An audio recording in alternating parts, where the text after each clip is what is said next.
Bom, eu sou defensor público de Rio Claro, trabalho nas execuções penais lá de Rio Claro, lá da região. Me formei na UFRJ, fui aluno do professor Nilo Batista, orientando da professora Vera Malaguti, fiz pós-graduação com Juarez Cirino dos Santos. No mestrado também incompleto, eu fui orientado pela Verinha Malaguti. E a gente vai falar aqui sobre um assunto que tem uma pesquisa na Federal do Espírito Santo, dos indiciaristas de lá, que fez uma pesquisa em cima dos jornais populares, tipo Extra, O Povo. E o que está na capa desses jornais é crime, futebol e mulher. Então, mulher pelada. E é isso, sexo. E o crime, então, ele é um assunto muito difundido, né? Todo mundo quer falar sobre crime. Então, é bem importante essa aula. E eu vou dar essa aula não com um viés de decoreba de conceitos, porque eu não vou ficar aqui soltando conceito. O estudo para concurso público já é decoreba e eu acho que a criminologia ela tem que ser entendida e não decorada. Ela tem que ser um momento aqui prazeroso para a gente. Eu vou tentar fazer com que isso aqui fique o mais prazeroso possível. Então, eu vou começar aqui pela bibliografia. Pelo que eu estou vendo, as pessoas aqui em São Paulo gostam muito do Shecaira, tá? O livro Criminologia. Eu não tenho muito o que falar porque não é a minha escola, não me baseio nele, mas eu indico porque os professores aqui, a banca da Defensoria Pública de São Paulo pode ser que adote esse livro, tá? O que eu gosto mesmo é esse livro aqui, Introdução Crítica à Criminologia Brasileira, da Vera Malaguti, um livro fininho, de 111 páginas, R$32, tranquilo. Para ir aprofundando, o Criminologia Crítica e Crítica do Direito Penal, do Alessandro Barata. Tá? E aí esse aqui é o mais profundo e completo que eu já vi. Esse aqui é a minha Bíblia, que é o Anitua, tá? Que é a História dos Pensamentos Criminológicos. Tem o Zaffaroni, A Questão Criminal, que é muito bom, mas eu não estou com ele aqui. Bom, o que eu vou fazer? Primeiro eu vou lançar aqui uns conceitos básicos de criminologia para mostrar qual vai ser a minha lente de análise de tudo que a gente vai ver. Então eu vou dar alguns conceitos básicos, como cifra negra, como seletividade do sistema penal, processo de criminalização. Eu vou dar aqui o meu corte teórico, a minha lente, a minha metodologia, com quais conceitos eu vou trabalhar, né? Primeiro, dando os conceitos básicos, vou terminar com a questão do crime como uma situação problemática, do Hulsmann e os 5 estudantes, tá? E aí depois a gente vai partir para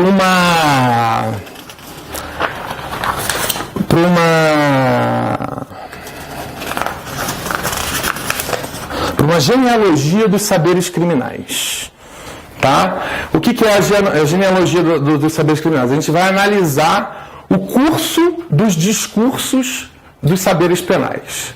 Porque o curso no sentido de rio.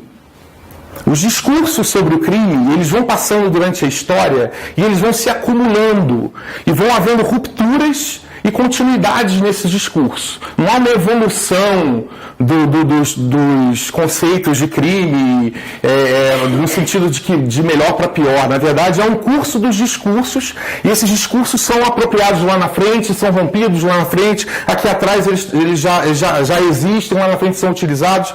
Então a gente vai analisar o curso dos discursos a partir da Inquisição. Por que a Inquisição? A gente não vai trabalhar direto os liberais clássicos, porque o Zaffaroni, o Nilo e a Vera vão entender que a Inquisição é a primeira órgão burocratizado de exercício do poder penal. É ali que nasce o processo penal, é ali que há o sequestro da vítima. E o desincentivo às soluções comunais de conflito para uma solução estatal do conflito. Né? O início da soberania, isso a gente vai ver mais para frente. Depois eu vou trabalhar as revoluções burguesas, a ascensão dos utilitaristas, Bentham, Beccaria, aqui esses conceitos de crime dessa escola atendiam, a quais interesses esses conceitos de crime atendiam. Quer dizer, eu sempre vou estar fazendo um paralelo entre a estrutura social e a punição, entre os interesses de classe e a punição, as necessidades para se entender. O Zaffaroni vai falar que para se entender a questão criminal é preciso entender a demanda por ordem do determinado momento. Então a gente precisa saber a demanda por ordem. Qual é a demanda por ordem daquela sociedade naquele determinado momento? Quais são as relações de classe? Quais são os conflitos de classe que existem? Quais são os interesses daqueles que estão criminalizando? E quais são os problemas que os criminalizados trazem para quem está criminalizando? Então eu vou tratar aqui da escola liberal clássica, né? Depois eu vou partir para os positivistas aí biológicos, né? Porque a escola liberal clássica é vista como positivista jurídica e a escola positivista criminológica é vista como escola positivista biológica. Vou tratar do Garofalo, do Ferri e do Lombroso. Após, a gente vai entrar no rompimento trazido por Freud, tá? Durkheim, tá? Que é mais ou menos no mesmo período, enquanto estava rolando o positivismo criminológico, o nascimento da criminologia, com os determinismos. Paralelamente, a gente tem o Durkheim e o Freud, na mesma época, na virada do século XIX para o século XX, trabalhando o crime e rompendo com a ideia de patologização, de crime como patologia. Bom, depois disso a gente vai entrar na escola de Chicago, no contexto de welfare state, pós-crise de 29, uma necessidade, uma demanda por ordem de integração social no meio de uma cidade que era Chicago, cheia de imigrantes. A partir daí a gente vai trabalhar conceitos como anomia, subcultura.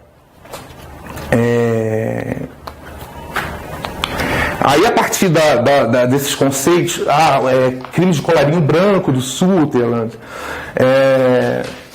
a partir daí a gente vai analisar essas escolas aí, funcionais, estruturalistas da escola de Chicago, permitiam com que houvesse o labeling approach, por conta dos rompimentos que ela trouxe. Ela permitiu aí um avanço para o labeling approach, o processo de criminalização, a inversão do foco do criminoso, das causas do cometimento do crime, para o processo de criminalização, que é mais ou menos o norte que eu tomo, e aí vem a criminologia crítica, que vai acoplar essa inversão de foco do crime, da causa do crime para o processo de criminalização, mas fazendo uma ponte com os interesses sociais hegemônicos, os interesses do capitalismo, os interesses macroeconômicos. Essa é a virada da criminologia crítica. A partir daí, eu vou falar sobre os diversos abolicionismos penais, o minimalismo, o garantismo penal. Tá? E aí, por último, eu vou trabalhar alguns pontos específicos de criminologia. O que eu vou trabalhar? Eu vou trabalhar a defesa social do Marc Ancel como política criminal e como ideologia, na visão do Alessandro Barata. Eu vou trabalhar também o papel da mídia no sistema penal. Eu pesquisei mídia na época da faculdade, tem artigo publicado sobre mídia, a gente pode falar sobre mídia, está no conteúdo programático, mídia e sistema penal. Vamos falar também sobre o direito penal como meio para se proteger direitos humanos, o que é uma furada. A gente vai trabalhar aí essa questão das minorias clamando por punição como um meio de se tutelar seus direitos.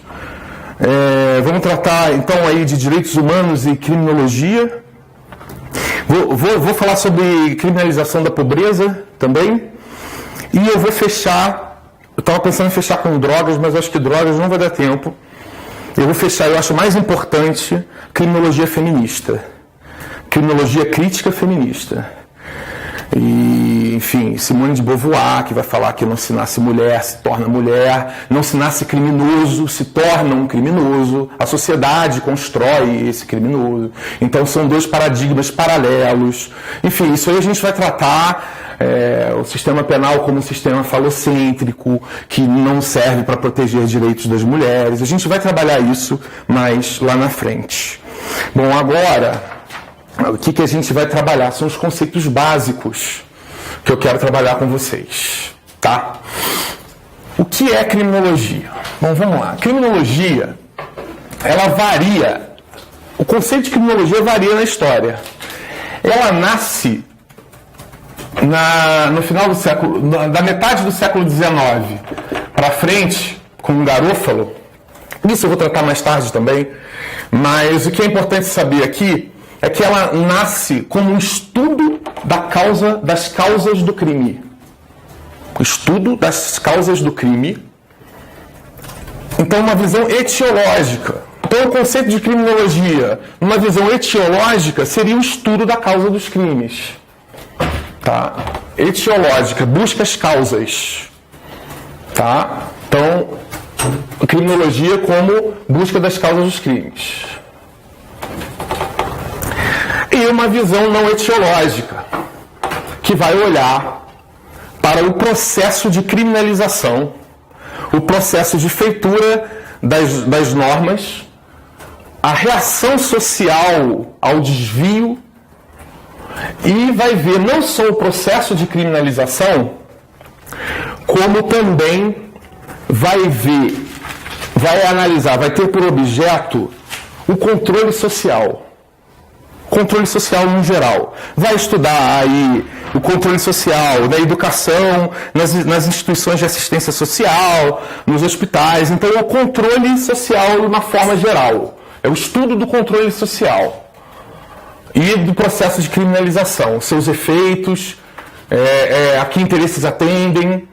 Então, é mais ou menos esse o objeto da criminologia. Ou seja, a gente pode diferenciar da etiológica da não etiológica. Causas do crime e processo de criminalização. É uma mudança de foco, de lente. Tá?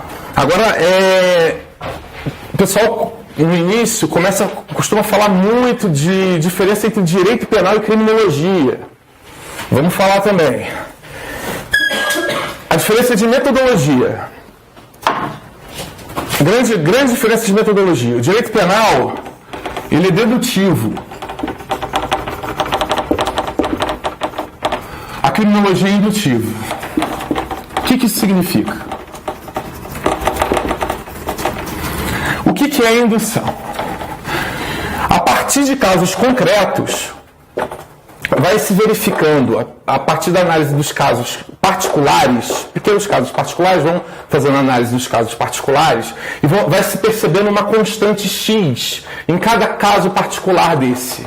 E é uma constante, em todos os casos particulares tem esse X. Então, a partir disso, X vira uma espécie de lei. Então, a partir da análise dos casos concretos, eu vejo uma constante nesses casos, e a partir desses casos, a partir dessas constantes, eu deduzo, eu induzo, quer dizer, é um movimento de baixo para cima, que uma regra geral. Uma regra geral. A partir da análise desses casos concretos. Então, esse é o movimento da indução, de baixo para cima, dos casos particulares para uma regra geral. Indução.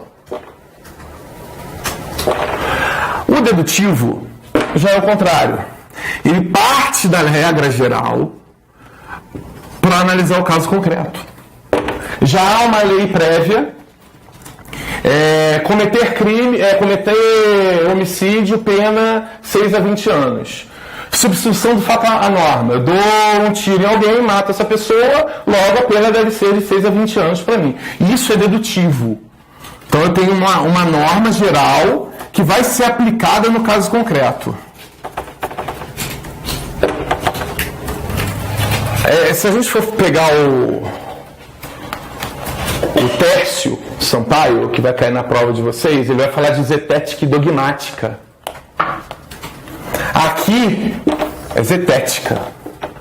Aqui é dogmática. Aqui tem que impor uma solução. Aqui pode ser suspensa. O juízo pode ser suspenso. Ele não necessariamente tem que impor uma solução. Então, se a gente for olhar pelo lado do Tércio, depois que vocês vão pegar aí filosofia, a gente pode fazer um paralelo legal. Esse aqui é dogmática, esse aqui é zetética. Bom, política criminal. O que é a política criminal? Eu tive dificuldade de entender isso durante um bom tempo. Política criminal, na verdade, nas palavras aí do Nilo Batista e do Eugênio Raul Zaffaroni, é um ramo das ciências políticas voltado para as instituições penais. É uma espécie de engenharia, isso aqui é Zaffaroni, engenharia institucional penal. O que ele vai fazer? O que a política criminal vai fazer? Ela vai estudar as consequências políticas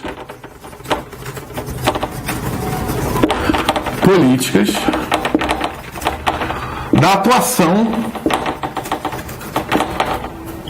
das instituições do sistema penal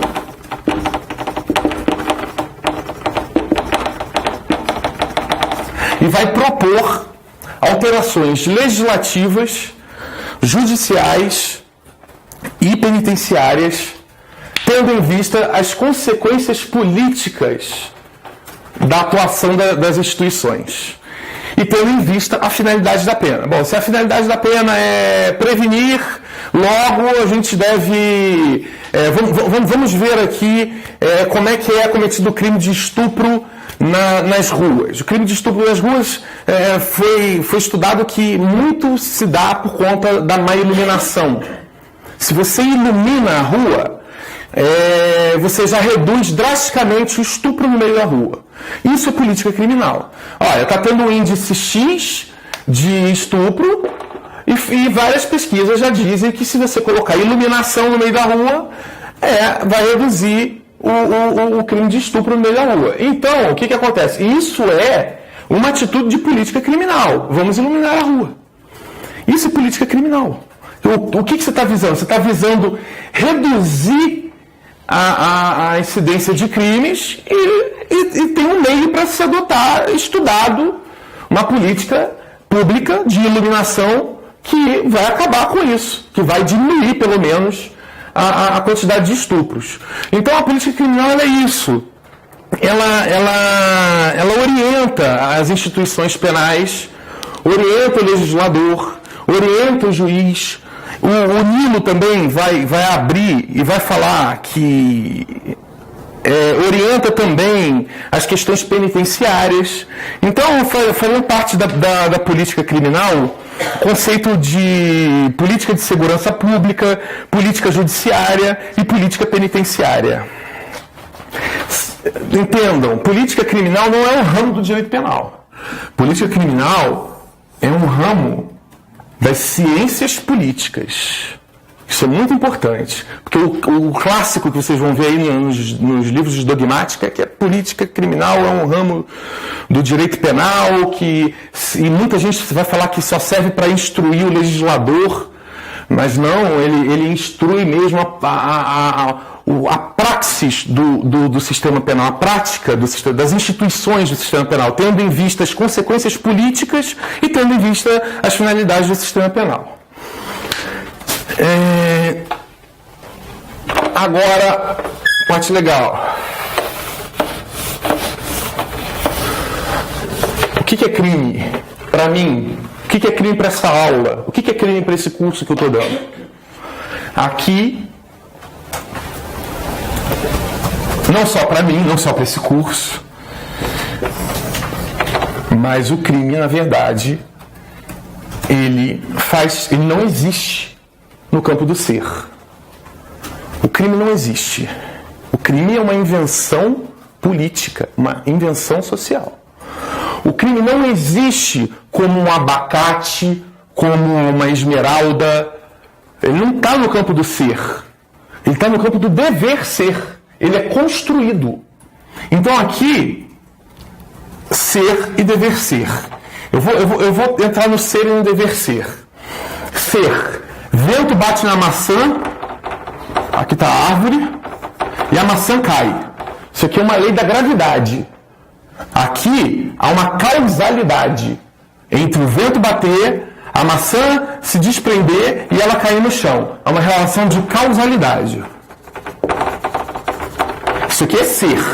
Isso aqui é palpável. Isso aqui existe. Independente da minha vontade, da vontade da classe política, da vontade da sociedade. Entendeu? A sociedade pode não querer que a maçã caia, mas a maçã vai cair. Porque ela existe no mundo real, existe a lei da física, né? Ela vai cair.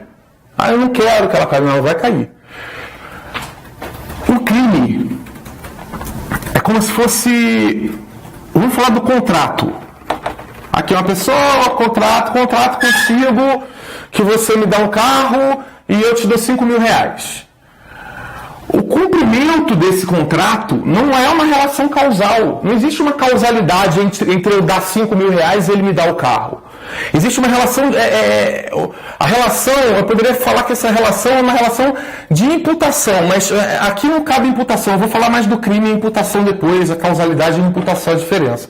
Mas o que acontece aqui é que a gente está no campo do dever ser. Não existe uma causalidade no cumprimento do contrato. Ele não é obrigatório. Ele não está no campo do ser. Ele está no campo do dever ser. Então essas regras contratuais elas foram inventadas pelo ser humano, por 2 seres humanos, que contrataram e que obedeceram a essas regras. Essas regras não são necessárias, elas dependem da vontade do ser humano para existir. Entendeu? Esse aí seria a diferença do dever ser. No caso do crime, é assim... matar alguém, pena, 6 a 20 anos. Quem mata alguém logo deve receber uma pena. Então aqui é o campo do dever ser. Entendeu? É mais ou menos por aí. Acho que deu para, num raso, deu para explicar a diferença entre ser e dever ser. Então o crime... ele é construído socialmente, ele não existe. Ele tem data de nascimento. Ele não existiu. Que Deus fez, eu não acredito em Deus, mas Deus fez a água, as pessoas, a árvore. Deus não fez o crime. O pecado original. Entendeu? O pecado original. Deus não fez isso. Quem fez isso foi a Igreja Católica. E, enfim, o crime foi construído. O crime é um construto social. Então, não adianta a gente ficar falando aqui de cometimento de crime. Por quê?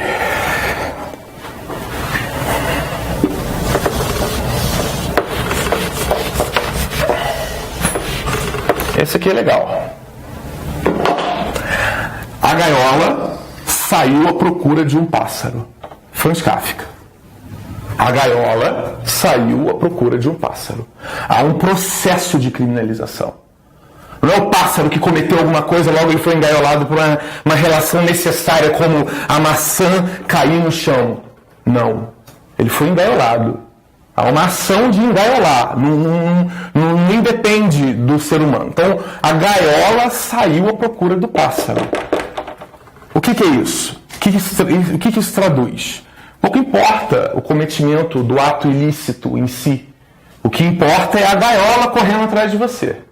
O que importa é o sistema penal te criminalizando. É o processo de criminalização. Por quê? Porque todos nós cometemos crimes. Todos nós cometemos crimes. Hoje eu não cometi não, porque eu fiquei em casa o dia inteiro estudando. Mas podia ter cometido alguns. Dirigir embriagado, xingar alguém. Mudar ninho de passarinho do lugar é crime. Então a gente tem mais de 5.000 tipos penais no Brasil. Mais de 5.000 tipos penais. Tem crime por que você imaginar. Importunação de molusco. Chegar lá e enfiar uma espadinha no molusco. Ah, molusco! Crime. Pô, mudar ninho de passarinho. Não, doutor, eu estava tentando proteger o passarinho. Não, é crime. Você mudou o ninho de passarinho no lugar. Crime.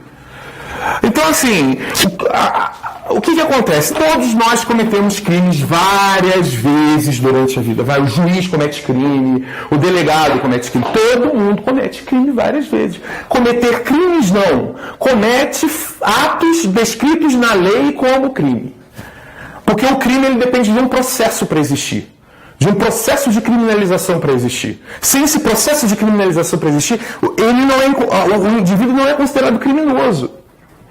Então, o que acontece é o seguinte. Vamos imaginar aqui, todo mundo comete crime. Isso é Zaffaroni. Zaffaroni vai falar, todos nós cometemos crimes. O que acontece? Se todo mundo fosse criminalizado toda vez que estivesse cometendo crime, estava todo mundo preso. Não ia ter juiz para julgar, não ia ter promotor para acusar, estava todo mundo preso. Ia ter um carcereiro, né, tomando conta de todo mundo preso. Porque na terceira embriaguez ao volante, o juiz ia pegar, ia olhar assim e falar assim, não, personalidade voltada para o crime, então logo multireincidente vai ficar preso. Quantas vezes eu já xinguei, já caluniei, todo mundo aqui já cometeu diversos crimes durante a vida, diversos. O que acontece? Vamos imaginar, é impossível prender todo mundo que está cometendo crime.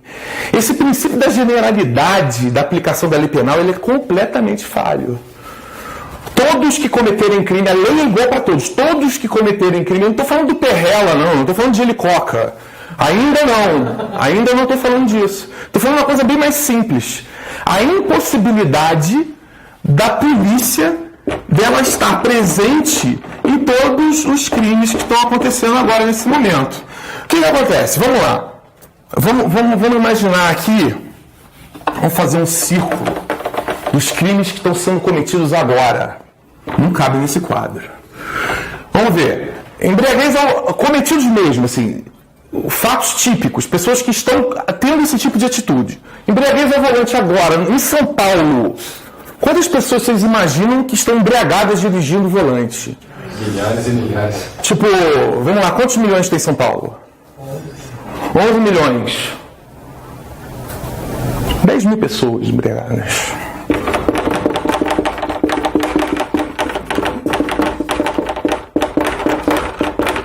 .000 pessoas embriagadas. Tráfico de drogas. Quantas bocas de fumo deve ter aqui? Quantas pessoas agora estão vendendo pinos de cocaína, trouxinhas de maconha, pedras de crack e etc.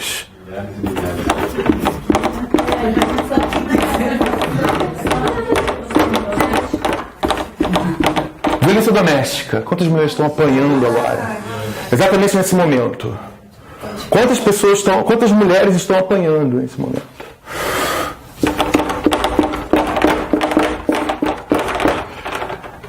Sonegação. Quantas pessoas estão dentro do seu escritório, no ar-condicionado, sonegando, mandando dinheiro para a Suíça agora? São Paulo inteiro.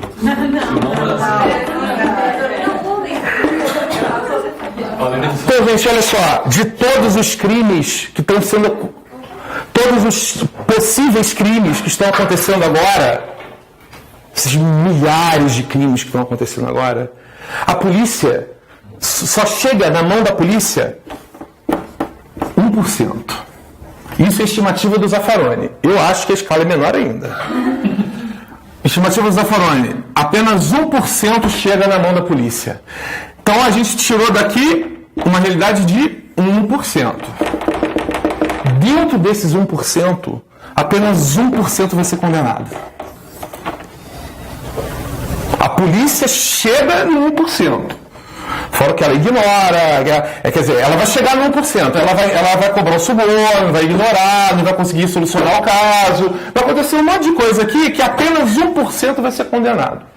Então vocês imaginam que desse universo inteiro, ele não consegue dar conta dessa realidade do crime. O que acontece? Quais são esses 1% aqui? O nome disso é seletividade do sistema penal.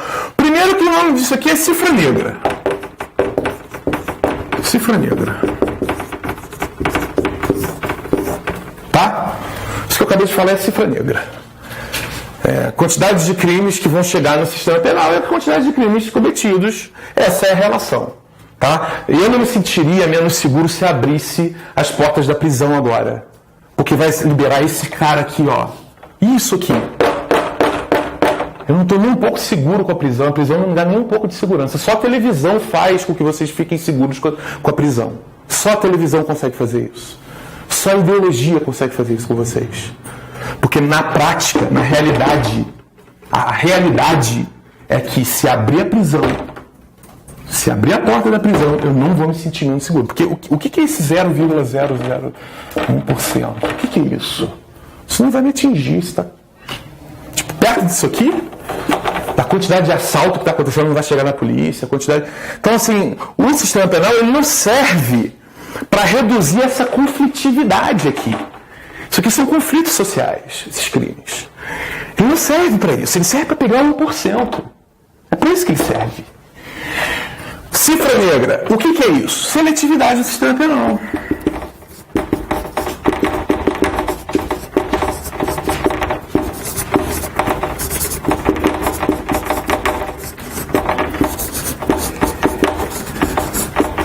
Seletividade do sistema penal. O sistema penal é seletivo, mas é uma questão filosófica, estrutural do sistema penal. Não é porque ele é perverso, porque ele é um instrumento da classe dominante, ele é. Mas antes dele ser um instrumento da classe dominante, a própria lógica do sistema penal, a própria lógica da generalidade da aplicação da lei penal e a realidade dos crimes já não batem, a coisa já não bate. Não é possível que a polícia averigue cada porrada que o cara está dando no rosto da mulher, cada saquinho de maconha que é vendido, cada assalto que é feito, ainda mais a questão da sonegação, né? Que é dentro de um escritório, por uma determinada classe e tal, clarinho branco. Então, é impossível dar conta da criminalidade real. O que existe é uma criminalidade construída. Então é por isso que é muito complicado falar assim, o crime aumentou, a criminalidade aumentou, vocês vão ver isso. A criminalidade aumentou, aumentaram os BOs de furto. Não. A gaiola saiu atrás do pássaro. Franz Kafka. Foi a gaiola que está criminalizando. Na verdade, houve uma maior seleção por parte do sistema penal. O sistema penal ele é programado estatalmente e ele foi lá e está sendo mais eficaz no sentido de sequestrar esses tipos de crime. Aumentou o estupro. Não, foi a polícia que está pegando mais estupro, porque a gente não tem como saber esse universo aqui, ó. A criminalidade real é impossível de ser conhecida, porque o que a gente conhece é a criminalidade inventada. Oficial. A gente conhece isso aqui, ó. É isso aqui que a gente conhece. 0,01%. É o que chega na polícia.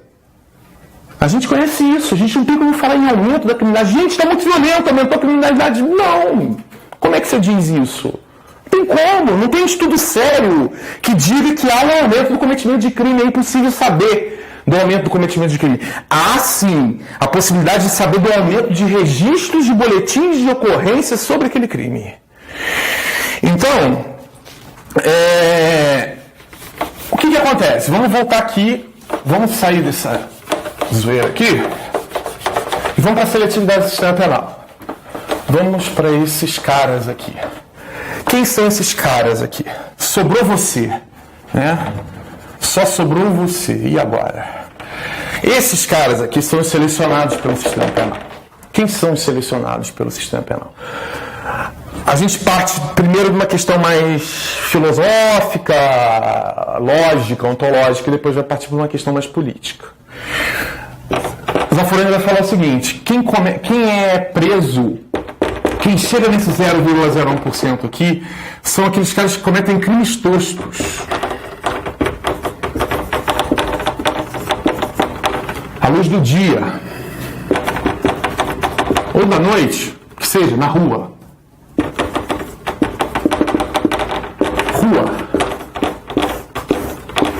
Por que eles cometem delitos toscos? Porque eles não têm acesso a bens sociais que permitem com que eles cometam crimes bem sofisticados. Eles não têm aquela privacidade parlamentar de sonegar impostos. Entendeu? Ele tem que vender cocaína na esquina que a polícia está passando.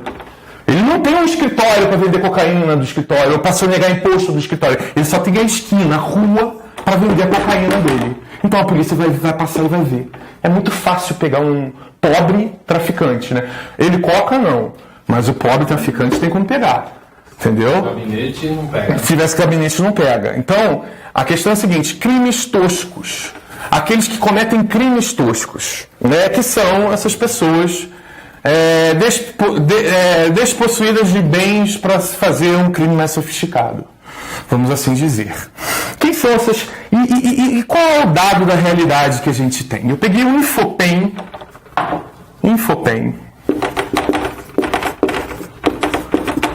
de 2014. O que acontece aqui nesse Infopem de 2014? Vamos lá. Mais de 60% de negros e pardos,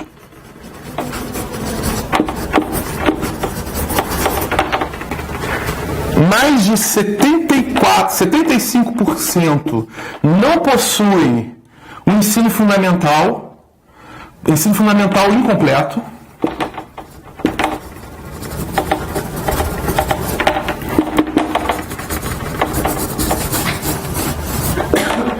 Tá? E são presos a que pretextos?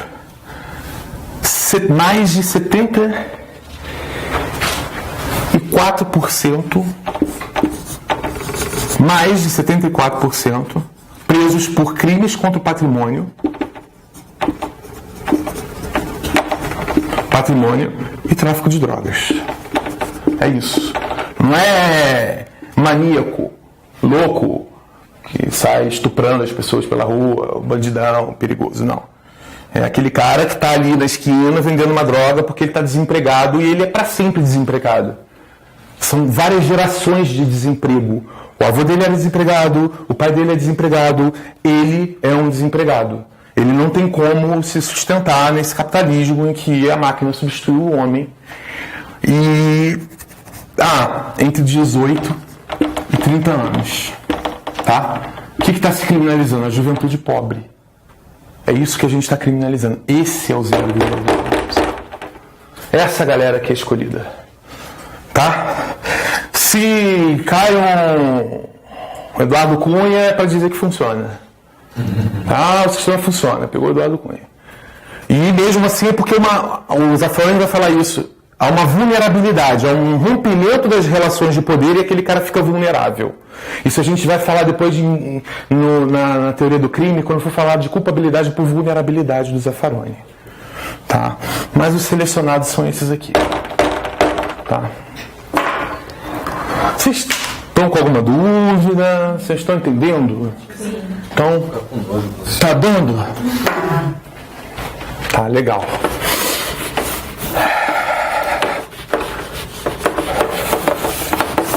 Vocês têm que entender isso. Crime não existe. Crime não existe. Você pode cometer ele à vontade. Não existe. Só se você for um dos selecionáveis, é bom não cometer não, porque você pode se foder. Então, a polícia passa direto lá perto de casa, então. Sei como é que é. Então a gente já falou de cifra negra, seletividade do sistema penal. E agora sim, eu fiz um artigo agora recentemente no Justificando, e eu gostei da alegoria. Então eu vou passar essa alegoria para vocês, que pega um pouco do Husman, tá? Como é que é o processo de criminalização? Acontece o seguinte, tá lá o selecionável, né? O 0,1%. Na rua, tranquilão, fumando seu baseado e vendendo sua cocaína na esquina.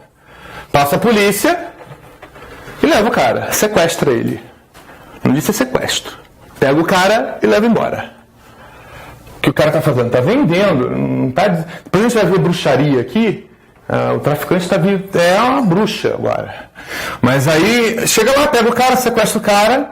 Então vamos lá. Geralmente é PM. PM invade lá o local onde ele mora, que é um gueto lá, que é quase uma prisão também. Invade, leva o cara. PM. Pega o cara. Leva para onde? A delegacia. Polícia Civil. Lava o auto. O auto vai para onde? Vai pro juiz. Em 24 horas. O juiz analisa os requisitos da cautelaridade. Após analisar isso, ele vê que é um preto pobre fudido, reincidente, ele vai para a penitenciária.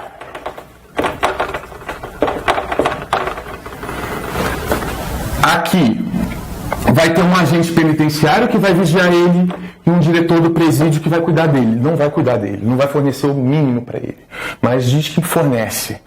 Vai vigiar ele na penitenciária e vai deixar ele preso. Aqui, o Ministério Público promove a denúncia, o defensor público faz a defesa prévia, é marcada a audiência. A audiência, lindo.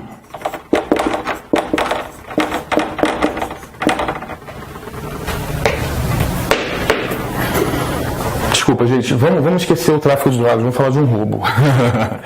Vamos lá, pegou o roubo no meio da rua, porque eu quero falar da vítima.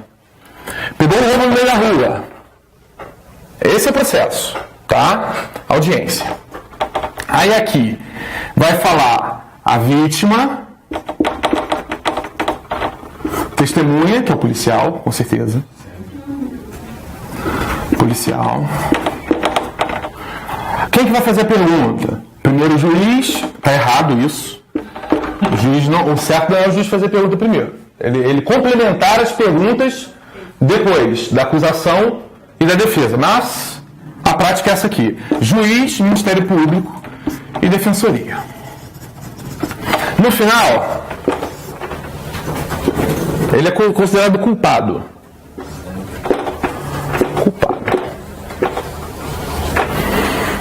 O que acontece aqui? Vocês perceberam que o cara que prende não é o cara que lava o auto, que não é o cara que cuida dele na penitenciária, que não é o cara que analisa o flagrante, que não é o cara que promove a denúncia, que não é o cara que defende, que não é o cara que julga, que não é o cara que acusa, que não é o cara que defende. O que é isso aqui? Isso aqui é uma esteira de produção fordista. Quem aperta o parafuso não coloca as rodas. Quem coloca as rodas não embala o produto. Por que eu estou falando isso? Porque é um processo alienado de produção do criminoso. Por quê? Porque ninguém tem responsabilidade pelo produto final. Ninguém é responsável. São agências estanques entre si. Ninguém é responsável por esse produto final. Ninguém sabe o que está fazendo aqui, na verdade. Por quê? O que acontece? O PM está ali para perseguir e tal. A polícia está cheia de inquérito. Está nadando em inquérito. Tem inquérito pra caramba para o delegado resolver lá. O juiz está nadando em processo. É processo que não acaba mais. O Ministério Público nada também no meio de inquérito, um monte de coisa. Então o negócio vai passando no carimbo. É uma esteira fodista que vai um monte de gente carimbando, o cara sendo levado de um lado, levado para o outro, ninguém sabe qual é, o que vai dar isso. Quer dizer, todo mundo sabe, né? Vai dar um culpado. O produto dessa esteira fordista de produção é um culpado, é um crime, é um criminoso. É assim que se dá o processo de produção do criminoso. Ele entra numa esteira, né, e as pessoas vão apertando parafusos e vão colocando rodas e vão pintando até que no final ele sai culpado. É muito burocratizado isso. Ele, o criminalizado, não entende o que está acontecendo. Ele vai passando pelas diversas instituições e não está entendendo o que está acontecendo. Ele não toma consciência da merda que ele fez. Ele não toma consciência da violação ao direito da vítima, no caso o roubo. Não toma consciência das consequências do que o ato dele gerou. O que acontece? O Ministério Público, ao promover a denúncia, substitui a vítima. A vítima é sequestrada pelo Ministério Público. A vítima é esquecida, coitada. Ela tem traumas psicológicos por causa do assalto. Às vezes foi uma mão armada, houve uma certa violência, e foi mais de 2 pessoas, foi numa moto, foi uma situação hipertraumática para ela. E esse sistema todo de produção do criminoso, que está voltado para a produção do crime, para saber quem é o culpado, se o cara é culpado ou não é, saber a dosimetria da pena, ele não está nem aí para a vítima. Ele não está nem aí para os direitos da vítima que foram violados. A vítima é deixada de lado. Se a vítima quiser perdoar, é impossível perdão. No sistema penal é impossível perdão, porque a ação penal é pública. É impossível a composição dos danos. A vítima não vai ver esse cara nunca mais, ela só vai ver esse cara na audiência pela fresta da porta, para reconhecimento dele. É o único lugar que a vítima vai ver o agressor. Então não se coloca o agressor e vítima um na frente do outro e fala assim, vamos ver o que está acontecendo? Qual foi o problema? E aí, vítima, o que você quer? Às vezes a vítima quer perguntar, olha, por que você fez isso? Por que você agiu dessa forma? Então a vítima quer, não, eu quero que você conserte o erro. Aqui é quase impossível consertar o erro. Falam de reparação do dano, mas geralmente é o pobre que é selecionado, ele não repara o dano. Deveria haver, sim, uma forma de solução do conflito. O que acontece? O Ministério Público, pela denúncia, substitui a vítima. A vítima não tem papel nenhum aqui. Ela só vai aparecer aqui na audiência para reconhecer o que ela está pensando, o que ela não está pensando, pouco importa.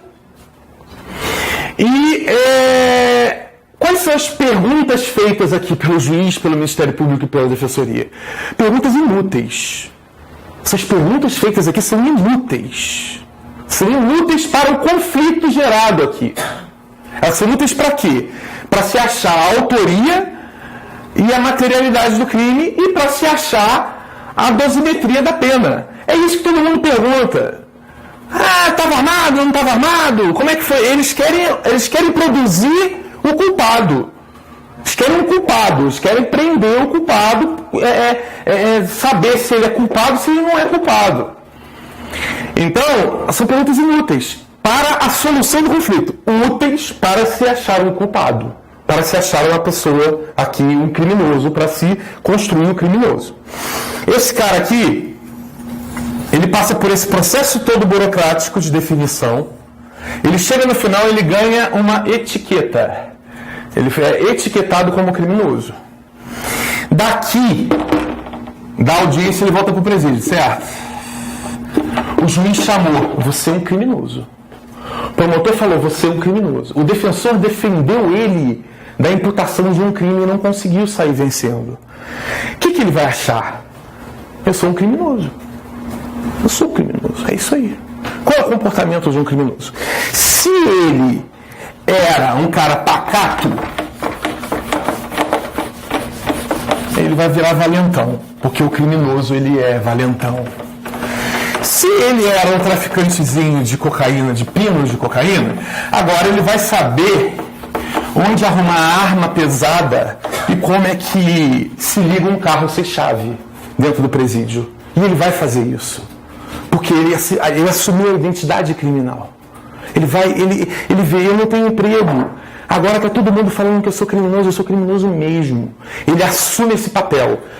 Esse papel é mais ou menos assumido conforme a maturidade do indivíduo. Mas o que acontece? Qual é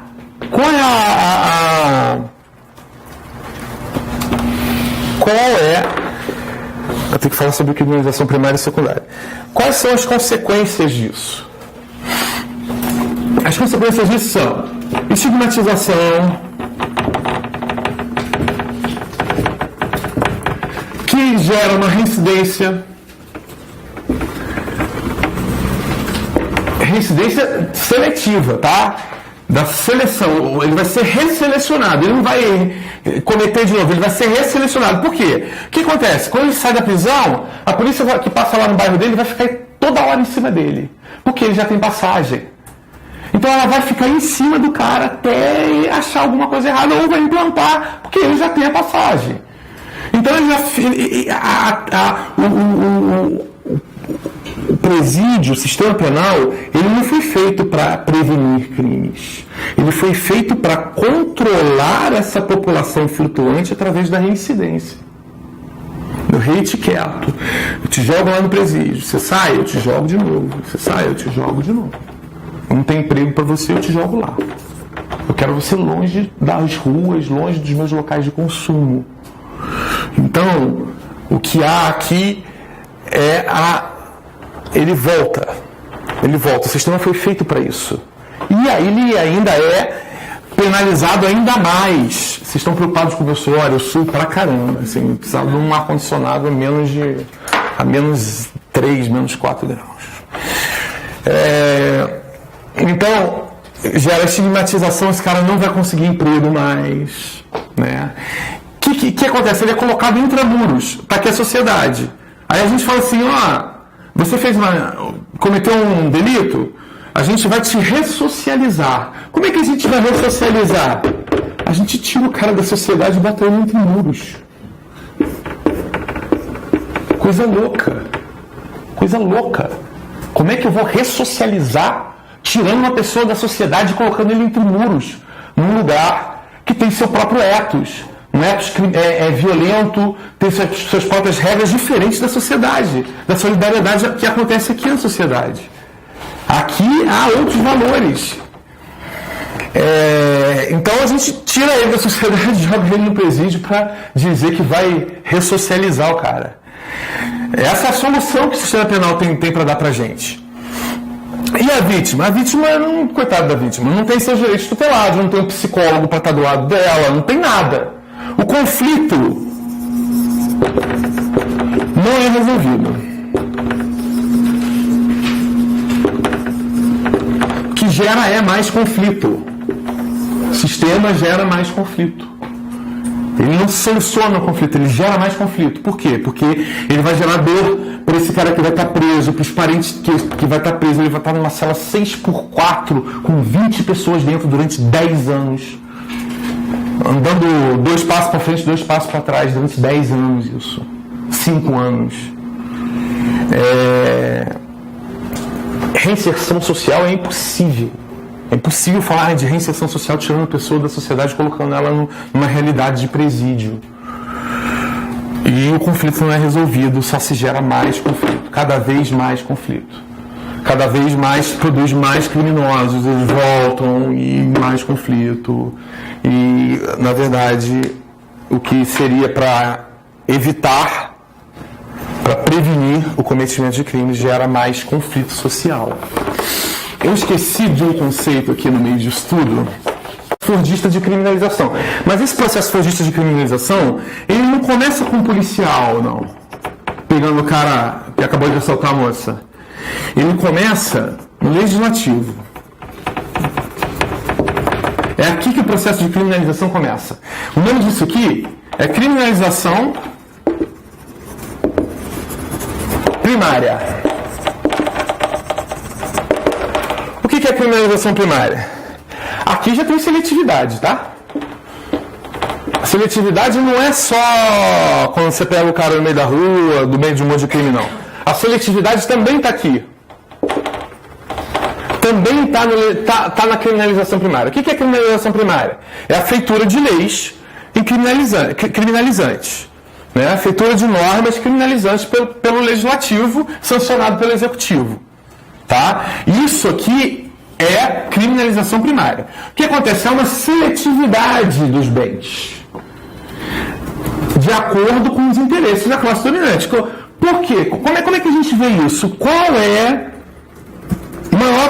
a maior pena do Código Penal? Pelo menos 0. Hoje em dia eu não sei, mas ainda é crime contra o patrimônio. Latrocínio. Isso. Mudou. Deu uma mudada. Na época que eu estudava na faculdade era o latrocínio. Mas é isso aí, é um crime patrimonial. Tá? Então, a maior pena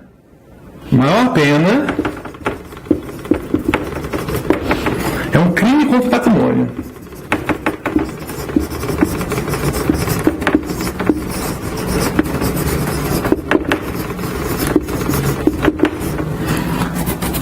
Seletividade.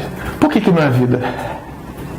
Por que a maior pena não é vida? Não é que merece mais. Porque a quantidade de pena é a quantidade de proteção, supostamente, que o legislador está conferindo aquele direito. Quanto maior a pena, maior a proteção àquele direito. Então, por que não é a vida? Por que não é a dignidade sexual? Vale mesmo o dinheiro. É patrimônio.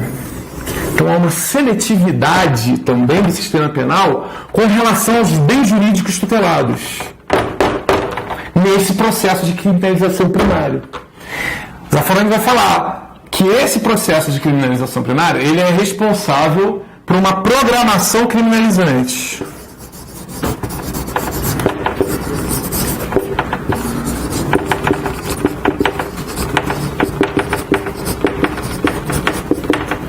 Essa programação criminalizante vai habilitar o poder policial a selecionar mais as pessoas. Quanto maior a programação criminalizante, maior a seletividade do sistema penal. Gente, vocês estão acreditando que isso aqui está fazendo vento? Não, eu acho que está fazendo Não, deixa isso para lá.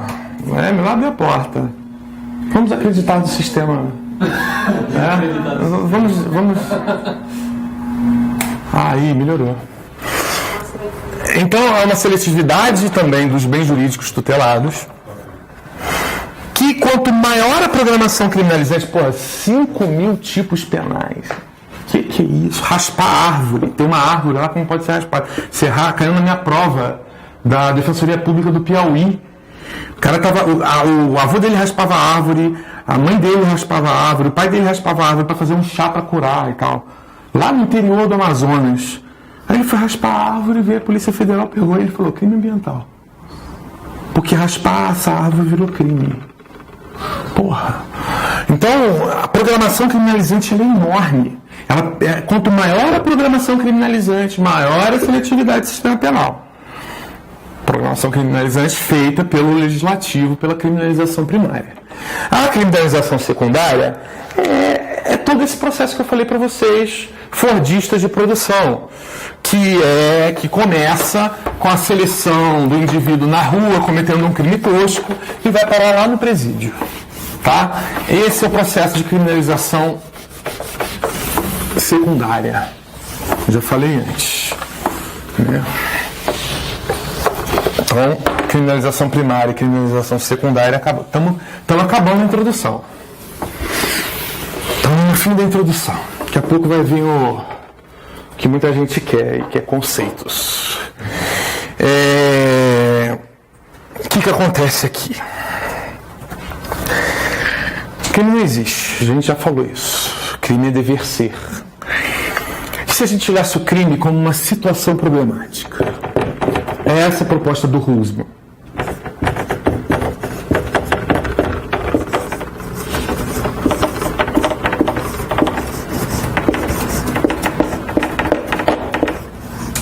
Exemplo dos 5 estudantes da República. Isso aqui é clássico.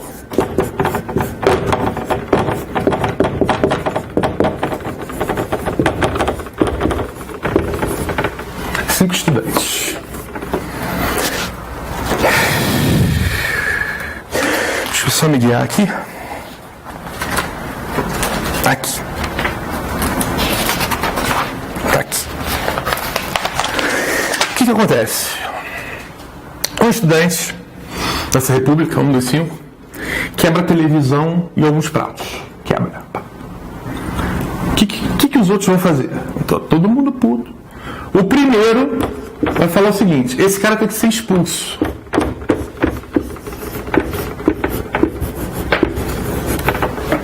segundo fala, não, que expulso que nada. Esse cara tem que comprar uma nova televisão, pratos e televisão.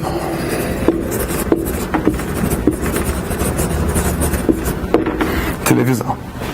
O terceiro vai olhar e falar assim, esse cara tá meio maluco, ele tá precisando de um médico, de um tratamento médico.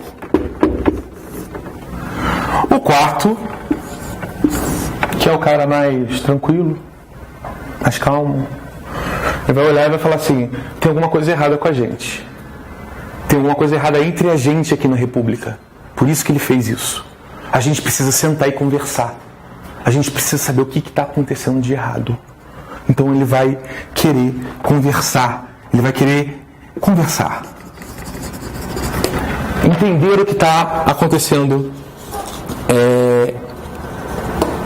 de errado e analisar todo o convívio dos estudantes da República. O que a gente tem aqui? Diante de uma situação problemática, quais são as saídas que a gente tem? A gente tem a primeira saída: punir.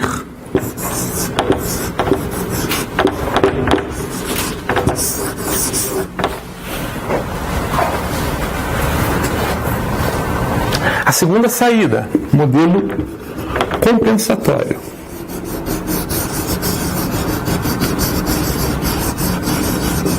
Não adianta nada apontar para o quadro porque minha letra é horrível.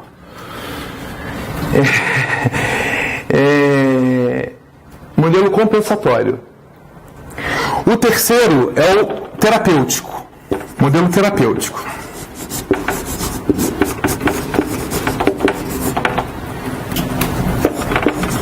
E o quarto é o modelo conciliador.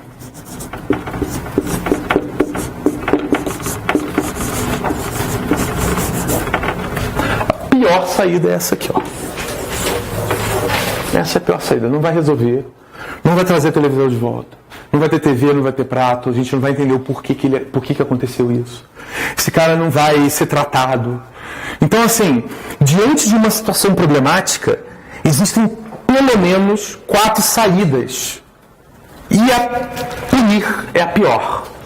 Você pode ter certeza que a punir é a pior, que é justamente o que eu estava falando. O efeito estigmatizante, a falta de solução do conflito. Então, por que não encarar, ao invés de crime, chamar de crime, ou pacto com o maligno, chamar de situação problemática? Então, a gente chama de situação problemática e ver qual desses modelos se adequa melhor à situação no caso concreto. Aí a gente vai falar, não, a abolicionismo só quer acabar com as penas, não propõe nada. Está aqui, ó. Como não propõe nada? Como que a gente não propõe nada? A gente quer acabar com isso, mas a gente quer solucionar o conflito. Simples. A gente não quer gerar mais conflitos.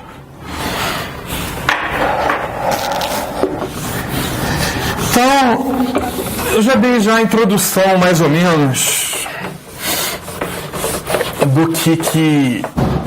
dos conceitos básicos aqui.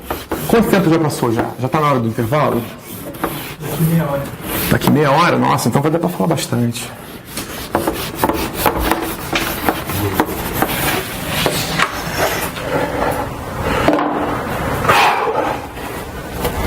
Genealogia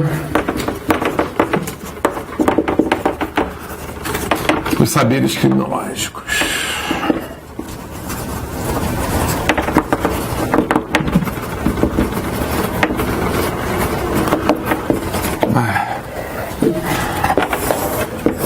Tá. O que a gente vai ver? A gente vai ver as continuidades e rupturas dos conceitos de crime, dos discursos sobre o crime na história, desde a Inquisição.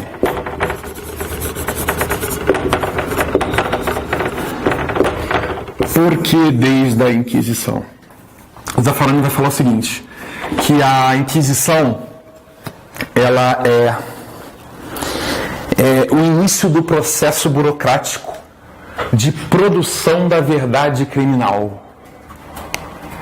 Antes da Inquisição, havia as formas comunais de solução do conflito.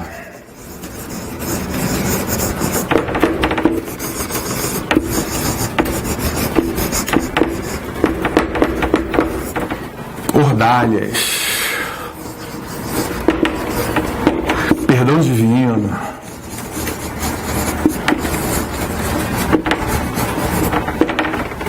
Composição. O quê? Comunais? Comunais. Não, peraí, tá estranho isso aqui. Comunais. Formas comunais de resolução de conflito.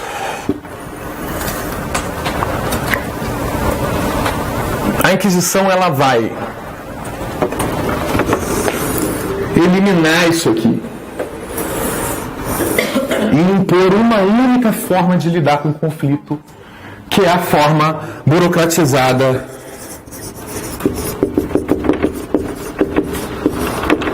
com o início do processo penal. O processo penal se inicia na Inquisição. O processo penal, como a gente vê hoje em dia, exercido por um órgão burocratizado, centralizado, inicia na Inquisição.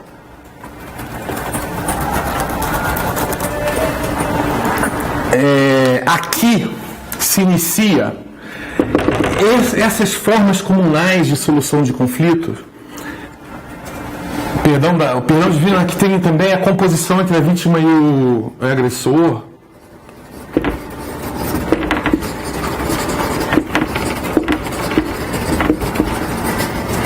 Tudo isso aqui tinha participação ativa da vítima e do agressor. Entendeu? Aqui a gente tentava resolver o conflito. Esses caras aqui não. Esses caras aqui, na Inquisição, o que eles vão fazer? Eles vão, primeiro movimento, transformar um processo privado, vamos assim dizer, penal, em última opção. Por quê? Porque tinha a possibilidade do indivíduo processar um outro indivíduo. O que a Inquisição vai fazer? O que o Estado nascente vai fazer? Ele vai impor multas severas, pedimento de bens àqueles que iniciarem um processo e não conseguirem comprovar a culpa do acusado. Então você já desincentiva o processo penal privado com esse mecanismo de perdimento de bens se você não conseguir comprovar a culpa do acusado. Isso aí o Nilo Batista vai falar muito bem nas matrizes ibéricas do sistema penal brasileiro. Primeiro movimento é esse: sancionar se você não consegue comprovar a culpa daquele acusado no processo privado. O segundo movimento é a bruxaria.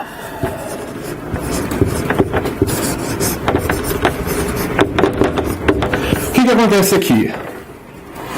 O mal da bruxa, ele assola a humanidade inteira. E ele precisa de uma defesa eficaz e forte, que é a instituição da Inquisição, levada pela Igreja, em conluio com o Estado, que não era dissociada do Estado, a Igreja associada ao Estado, porque o Estado não era laico. A gente está falando de uma época que o rei tinha legitimidade no poder divino. Era Deus que elegia o rei como o rei. E então havia uma associação entre a Igreja e o Estado. O que acontece? A bruxaria, ela atingiria, assolaria a humanidade inteira, assim como o traficante de drogas, ele assola nossas criancinhas coitadas. Vai ter o pipoqueiro lá incutindo droga na pipoquinha na frente da escola, aí as crianças vão ficar viciadas na pipoca. Todas essas mentiras eram contadas aqui também na bruxaria. Ela foi inventada como um mal que assola a sociedade inteira e deveria haver uma defesa social. A sociedade devia ser defendida desse mal tremendo que é o pacto com o capeta, o pacto com o demônio, um pacto com o maligno. O que acontece? Precisa de uma instituição forte, burocratizada, com muita força, para combater esse mal que é a bruxaria. Há aqui um outro movimento que descende desse aqui, que é o sequestro da vítima.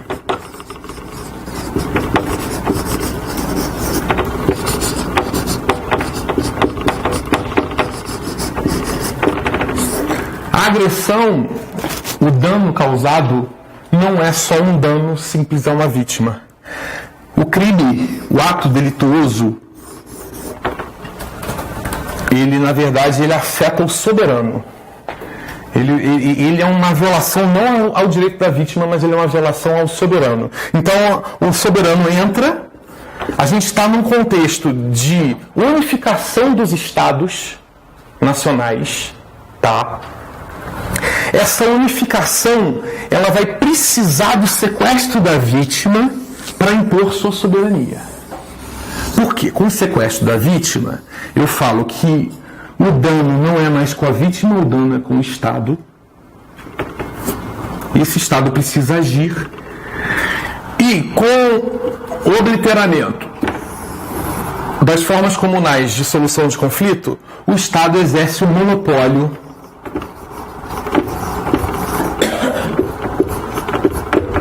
do exercício da força legítima. Através do monopólio do exercício do sistema penal, do poder penal, é que o Estado afirma sua soberania e consegue ser centralizado. É a partir daí, é a partir do monopólio da utilização da força, é lógico que a unificação dos mercados, a unificação das leis, uma série de movimentos levou à unificação do Estado. Mas o Jean Baudin, teórico da soberania, ele vai falar que as bruxas são necessárias à soberania estatal. Por quê? Porque a caça às bruxas legitimou o poder penal exercido único e exclusivamente pelo Estado, em conluio com a Igreja. Então aqui há o início do exercício do monopólio, há o início do processo fordista de produção do criminoso.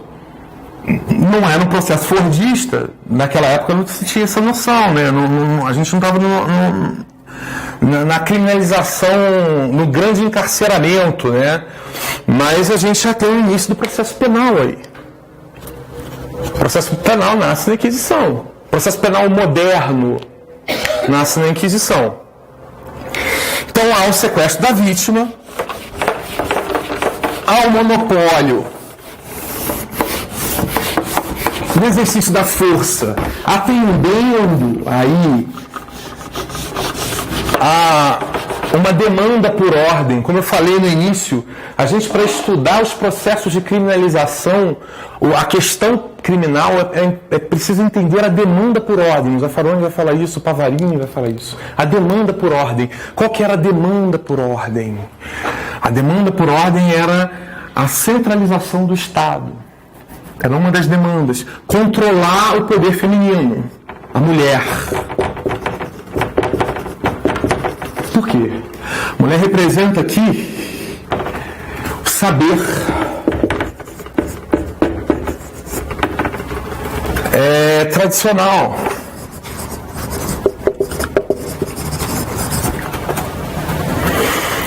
As parteiras, as curandeiras,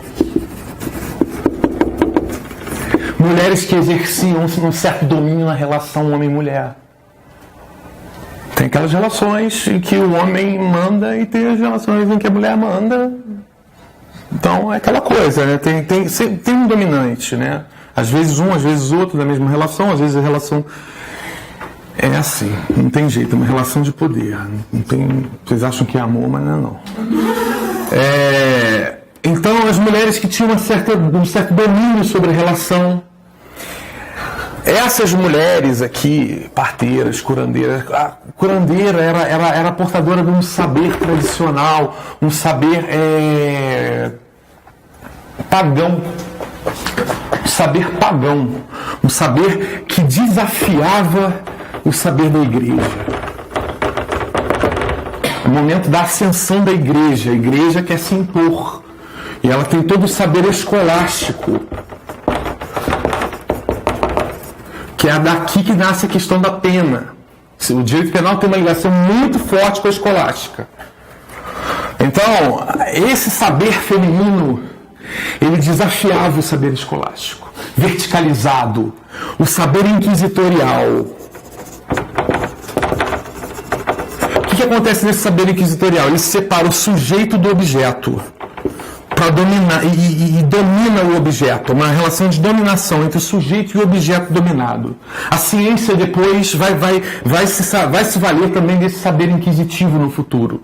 E esse conhecimento, esse saber inquisitivo, ele permeia a nossa sociedade até hoje. A dominação do sujeito pelo objeto. E aqui uma relação de saber-poder. Aqui não, aqui as relações eram mais horizontalizadas, desafiava o saber inquisitorial. O saber inquisitorial precisava se impor, precisava perseguir essas mulheres. As mulheres, elas são tidas como as transmissoras da tradição. São elas que parem as pessoas. Né? Só que não. O que acontece? O que esses caras aqui fizeram?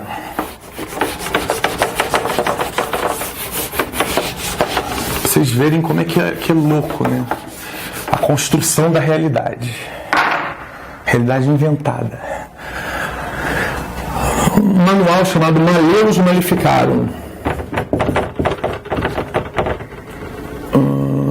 Deixa eu só ver onde é que tem 2 L's aqui.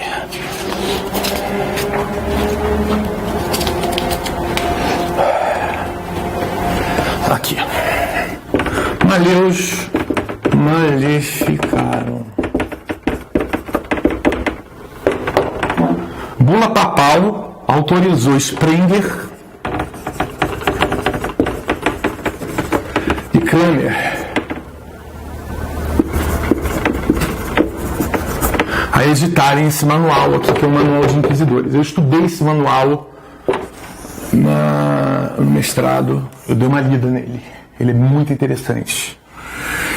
A Zaffaroni vai falar que esse manual aqui foi o primeiro manual a unir criminologia, direito penal e processo penal.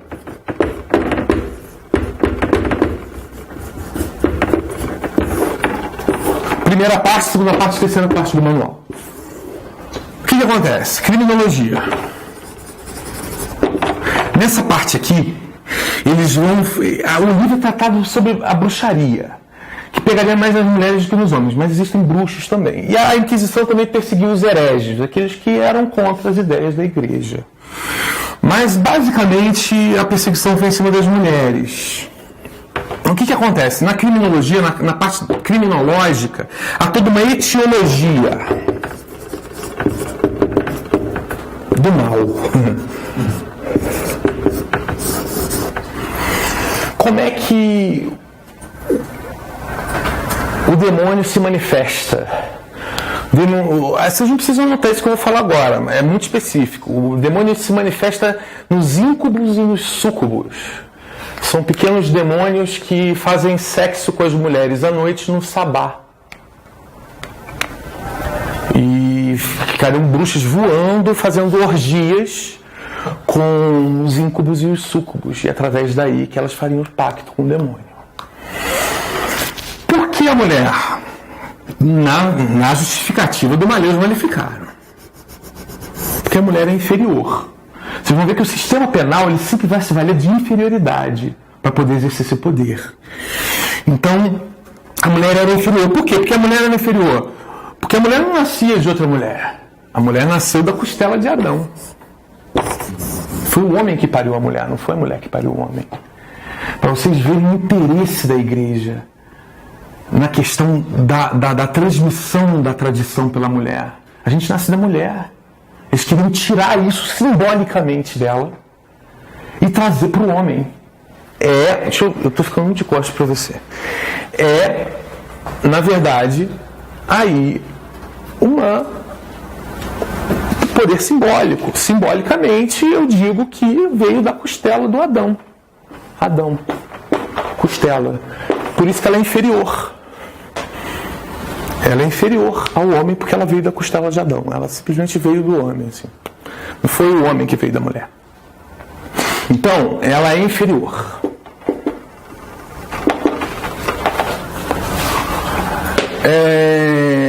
O Uma vez feito pacto com o maligno, é impossível voltar atrás. Aqui o Nilo vai falar de uma noção de ilicitude permanente. Caminho do bem e caminho do mal. Se você escolheu o caminho do mal, nunca mais você volta. Você fez o pacto com o demônio. Já era. Você está no caminho do mal, não volta mais. Ilicitude permanente. É mais ou menos assim, eu porto droga. Se eu porto droga, logo o flagrante é permanente. É impossível sair desse flagrante. É mais ou menos como se eu estivesse portando drogas. O que acontece? Direito penal. Aqui é interessante. Aqui eu diria as condutas. Não condutas típicas, com verbo típico, nada disso. Né? São exemplos de condutas de bruxaria. Então, tinha lá dois terrenos. Tinha uma mulher que morava aqui e tinha um casal que morava aqui. É normal chover só num lado. Hoje em dia a gente sabe que a chuva pode estar aqui, eu posso atravessar ela e está seco lá e está chovendo do outro lado. Mas naquela época isso era um ato de bruxaria. Então essa mulher aqui falava o seguinte: por que está chovendo aqui, deu dilúvio aqui e não está chovendo aqui? Ela fez uma feitiçaria, ela fez bruxaria. Outro caso. Vários caras chegando, eu não sei qual era o problema deles, mas eles chegavam no Santo Ofício e falavam: a bruxa levou fora o meu peru. Ela tirou o meu órgão fálico. Então ela tinha o poder de fazer desaparecer o pênis do cara. E aí tem um relato de um cara que achou o pênis num cesto de ninho de pênis. Curandeiras, o saber sobre as ervas, o saber sobre da parideira, isso tudo era conduta de bruxa. Tá? E o processo penal? Aqui é legal. Aqui, um aspectos mais importantes, assim. Tortura. Tortura para se arrumar o quê? A confissão. A confissão foi o grande meio de exercício de poder da igreja naquela época.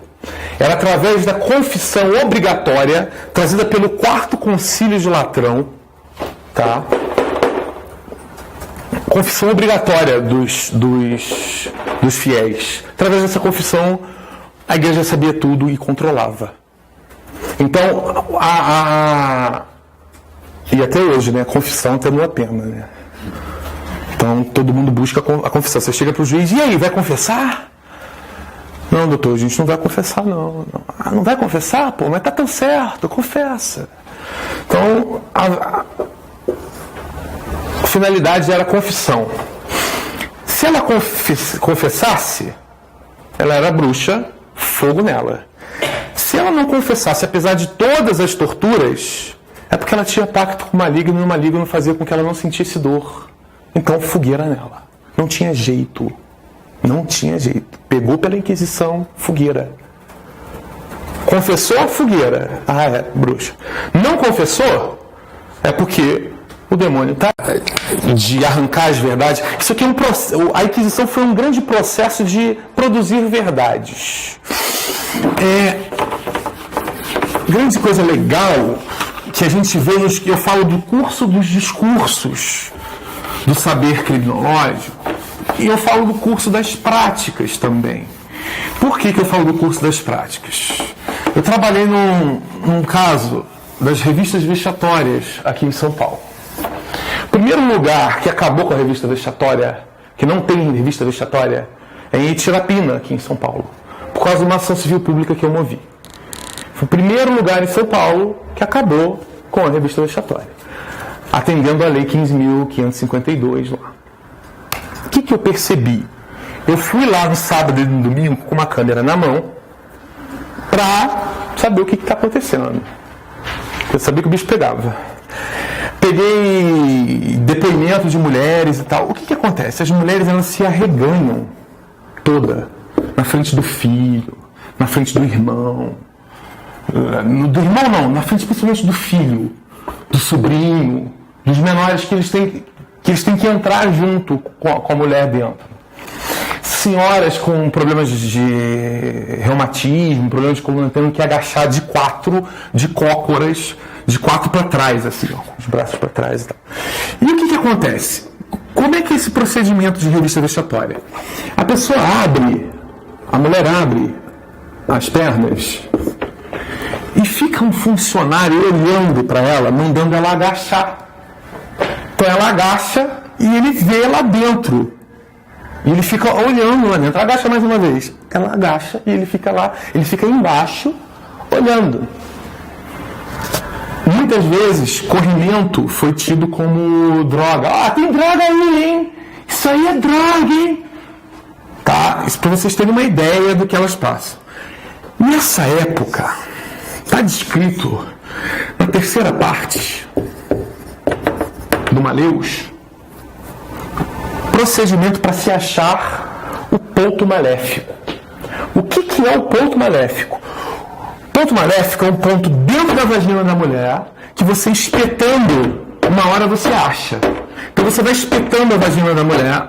Quando ela não sentir mais dor, é ali o ponto maléfico. É ali o ponto em que o capeta fez o pacto com a mulher. Lembra dos íncubos e súcubos que faziam o sexo e tal, forma feminina e masculina do demônio? Fazer o sexo com ela. E nesse ponto maléfico é que ficava ali, que identificava a bruxa. Então, os inquisidores abriam a perna da mulher, pegavam o ferro e enfiando o ferro nela até ela desmaiar de dor. E ela não está sentindo mais dor aí, tá vendo? Ó, o ponto maléfico. Ela tem o pacto com o capeta. Isso é muito análogo à revista vexatória. Não é muito análogo. Eu não consigo ver analogia melhor, porque... Ó, o pacto com o capeta aí. Cadê a droga? Isso aqui é droga, hein? Isso aqui é droga, herdei. Isso aqui é droga. Ó, o pacto com o capeta. Então as práticas vão e vêm. E é assim que é o curso, né, desses absurdos criminológicos. Então, voltando. Então tem um ponto maligno, né? O que acontecia? Tem que tomar cuidado para não me perder, porque é muita viagem, né?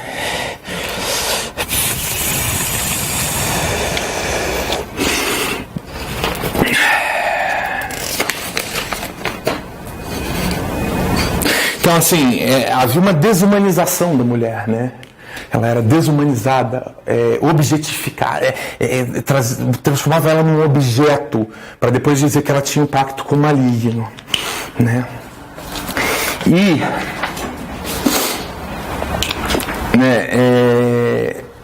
eu já falei que os interesses eram os interesses de impor um saber inquisitorial vindo da igreja e o interesse de unificação dos estados soberanos.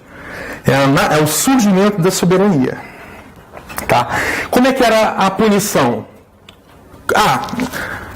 O Santo Ofício. O Santo Ofício chegava na cidade, aí também tem a questão da delação. É muito legal. O Santo Ofício chegava na cidade e falava assim, ó, botava um edital assim nas praças, falava, Santo Ofício está chegando. Chegou para tacar fogo. Quem não denunciar a bruxaria, quem não denunciar o bruxo, a heresia, é herege também. Então, se você não denunciar, você roda também. Então, há uma imposição da delação. Então, você tinha que delatar o seu vizinho. Então, nesse meio aí, muita mulher tirou o pinto do cara, botou no ninho, fez chover, fez a vaca dar mais leite do que a do vizinho. Então, a partir do processo de delação também. E como é que era a forma de punir do Estado absolutista? Era na praça pública. Suplícios. Aí tem a figura do Damião no Vigiar e Punir, que ele é arrebentado, amarrado a cavalos nas extremidades do braço e da perna, e os cavalos correm um para um lado e para o outro até ele se arrebentar. Depois está com fogo no cara, o cara fica queimando lá. O que é isso? Isso é um espetáculo. É uma punição através do espetáculo. Por que isso? Porque o soberano precisava mostrar o seu poder. Ele tinha que mostrar que ele era forte para o resto da população. Então ele exercia sua soberania ali. Ele mostrava que ele era soberano ali. Havia ali a reconstrução do corpo. O Foucault fala assim, a reconstrução do corpo do soberano. Aqui o corpo do soberano é reconstruído com a aniquilação dessa pessoa aqui. Então, processo sigiloso. Isso aqui é importante. Sigiloso. Pena pública.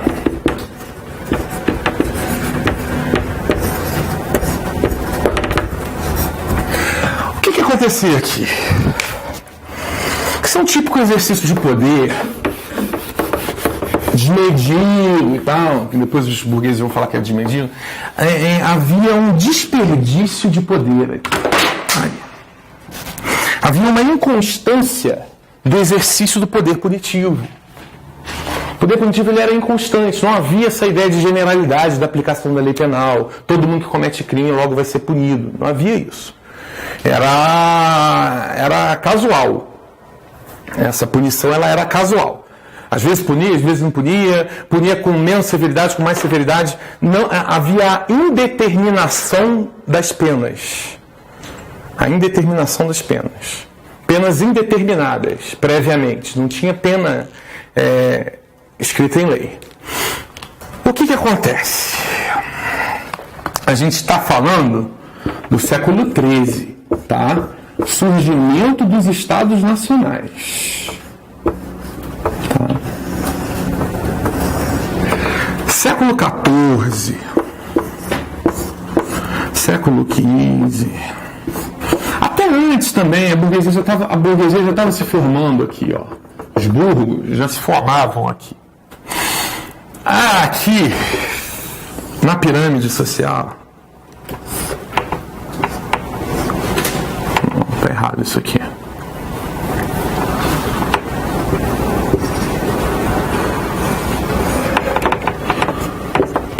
Nobreza, clero e resto.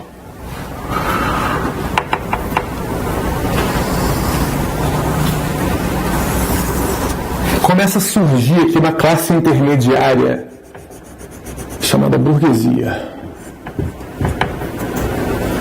Burguesia.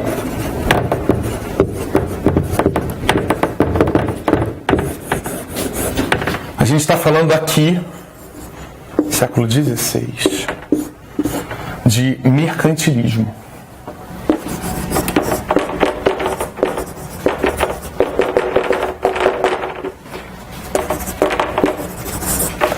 Mercantilismo. O que acontece? Eu falei para vocês que a punição ela tem uma relação intrínseca com a estrutura social. Ela atende a certos interesses. Na Inquisição, ela atendia ao interesse de unificação dos Estados nacionais e de imposição de um saber inquisitivo em cima do saber feminino. Aqui, no mercantilismo, surgem as penas. No século XVI, por aí, século XVI, 1500 e pouco, época do pau-brasil. Vocês vão ver por que eu estou falando isso. Surgem aqui 3 formas de punir diferentes: galés, degredo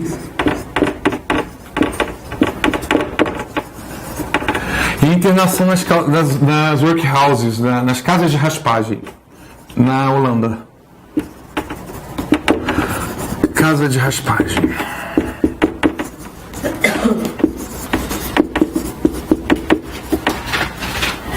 Galés, a gente está num contexto, vocês não podem esquecer, mercantilismo.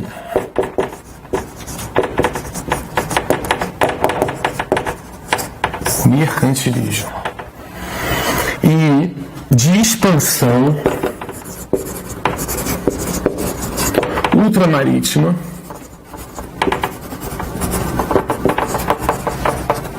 e colonização.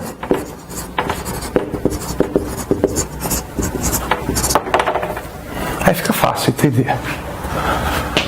Eu estou precisando fazer a expansão ultramarítima, conquistar novos territórios, ultramar, nadar. Nadar não, navegar. Navegar é preciso. Galés, o que eu faço? Eu crio uma lei de pobres. Daqui a pouco eu falo sobre a lei de pobres. Pego os vagabundos no meio da rua e falo: você é um criminoso, logo você merece uma pena. A pena é de Galés. Você vai remar. Olha que legal. Remar até morrer. Fica barato assim, né? Fica barato. Navegar fica barato dessa forma. Eu pego os pobres, aplico uma pena de Galés e falo: você vai remar até morrer. Por quê? Porque você cometeu um crime. É muito fácil. A mão de obra não é nem barata, ela é quase gratuita. Só tem que alimentar para ele continuar remando, senão ele para de remar. Degredo. Olha o contexto do degredo, da colonização. Mandar o cara para outro território. Você precisa colonizar o território. Eu mando o cara para lá. Ó, você é criminoso e tal. Você vai lá para a América do Norte. Lá. Essa é a mesma do Desterro? Desterro. Degredo, desterro. Eu acho que a gente pode falar também desterro. Quase um banimento. Sim. Tá expulso. Só que assim, essas pessoas que iam pro degredo para colonizar, você já deve ter visto essa palavra, essa historinha de que aqui só tinha um ladrão que saía lá de Portugal e vinha para cá para colonizar. Vocês já ouviram essa história? Brasil, Estados Unidos, tudo feito de... não tem um preconceito, eu não vou ficar falando, não vou repetir o preconceito, mas são pessoas de segunda categoria, vamos assim dizer, que vieram colonizar aqui, mas são pessoas que por algum certo atributo, caíam nessa, não caíam nessa aqui, tá? Era outra situação social desse cara aqui, tá? E casas de raspagem, olha que legal, olha a história do Brasil aqui. A casa de raspagem era um lugar onde se raspava para o Brasil. Vindo do Brasil, em 1500 e pouco, lá na Holanda.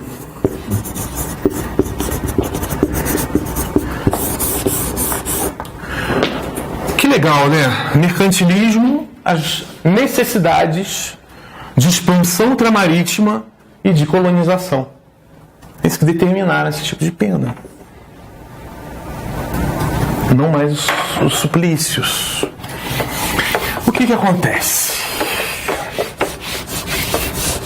Século XVI, é 16, acredito que seja 16, deixa eu só dar uma confirmada. Século XVI mesmo. Lei dos cercamentos na Inglaterra. Isso aqui é importantíssimo.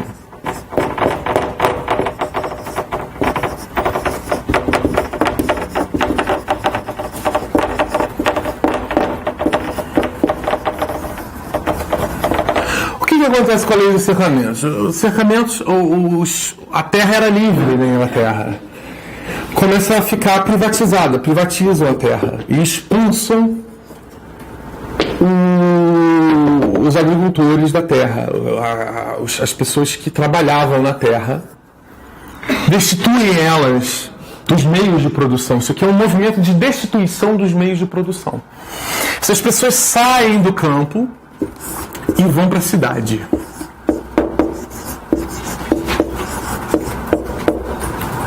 Onde tem manufatura.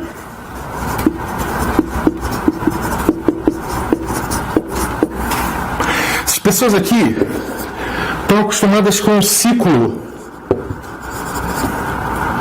da lua, do sol, no clima, as estações do ano. Para quê? Para plantar. O ritmo delas é um ritmo agrário. Tem nada a ver com a cidade, nada a ver com as exigências de se trabalhar 12, 14 horas por dia. Então elas saem daqui sem meios de subsistência, tá? E vão para as cidades. Chegando nas cidades, elas formam uma massa de desempregados e de desacostumados. Desacostumados não é bem desacostumados, porque desacostumado a pessoa já estava acostumada antes, mas inadaptados à lógica mercantilista de produção têxtil, daquelas produções de raspagem de pau-brasil. A cidade ela é burguesa, ela tem outras necessidades. Esse ritmo aqui é incompatível com esse ritmo daqui. Então você cria uma multidão de desempregados, desocupados, famintos, com outro ritmo de vida dentro da cidade. O que acontece? Eu preciso controlar essa galera, porque senão vai dar problema. Elas vão começar a cometer delitos contra a propriedade.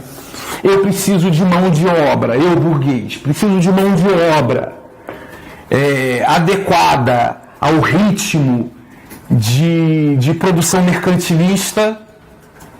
Então eu preciso adestrar essa galera que sai daqui com uma outra cultura, com outro ritmo. Eu preciso impor esse ritmo aqui para essa galera, para trabalhar para mim e trabalhar a preços vis, barato. O que acontece? Com os cercamentos, vem a lei dos pobres.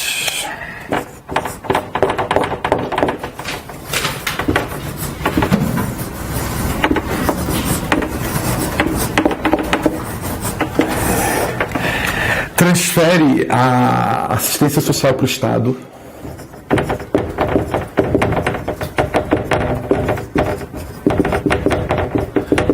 Muda a política de assistência social. Muda completamente a política de assistência social. E criminaliza a vagabundagem.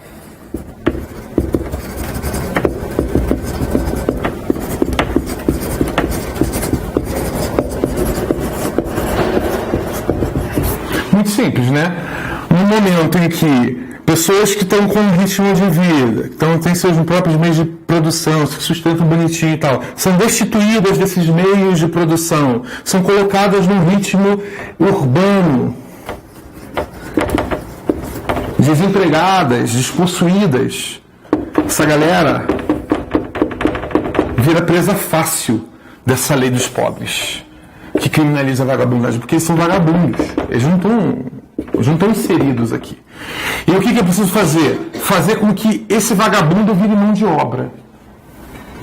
Então eu preciso docilizar o corpo. Docilizar.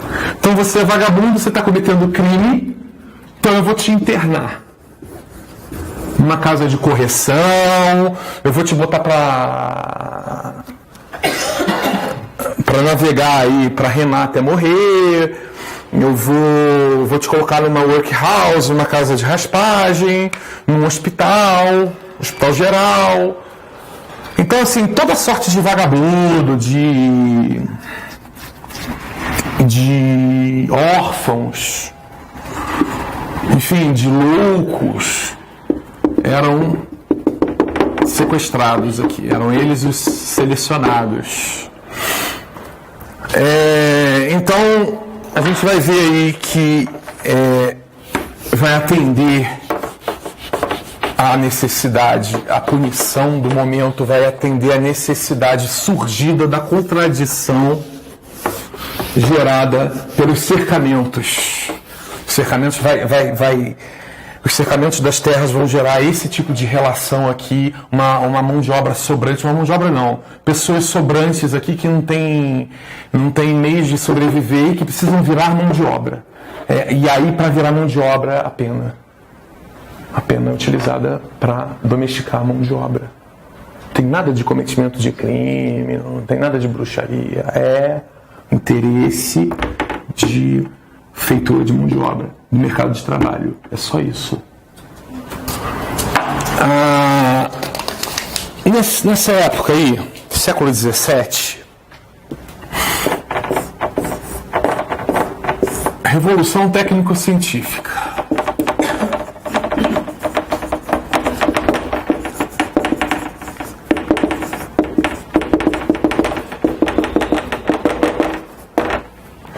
O que a gente tem aqui? A burguesia ascende e com ela uma nova forma de pensar, uma nova economia, uma nova forma de produção e uma nova ciência, uma nova forma de pensar. Aqui surge a enciclopédia.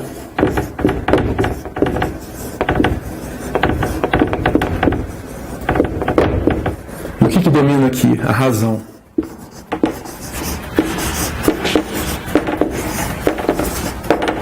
Versus vai negar o que vinha antes, que era o saber religioso,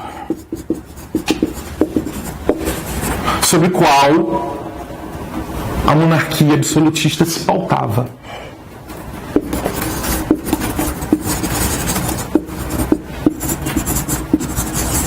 É lógico que você tem os déspotas esclarecidos que estão aqui no meio disso aqui, mas basicamente isso aqui, monarquia absolutista.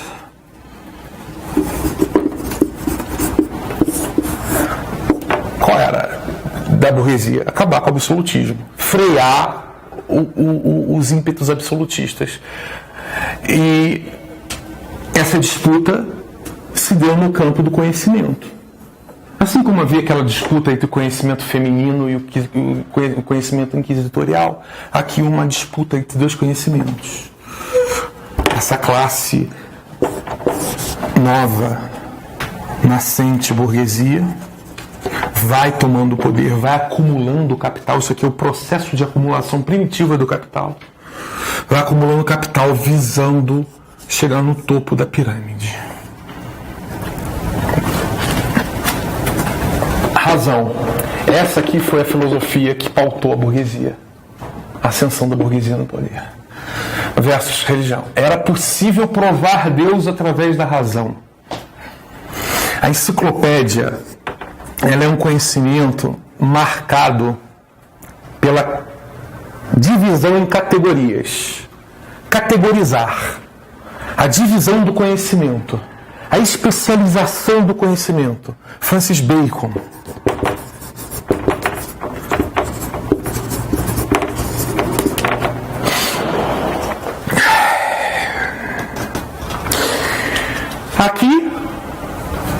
Aqui,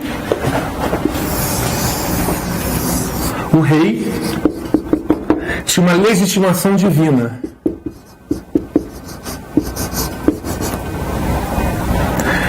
Na burguesia, havia um contrato social. O exercício do poder ele é legitimado pelo contrato social.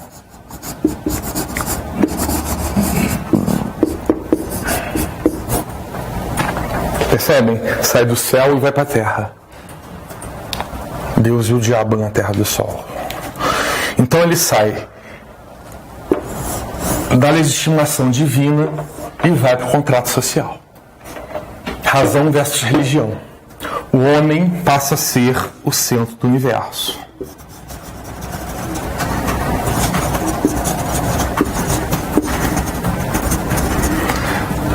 As pinturas renascentistas vão tratar bastante isso.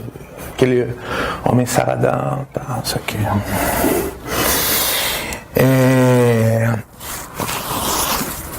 O que a gente pode falar aqui?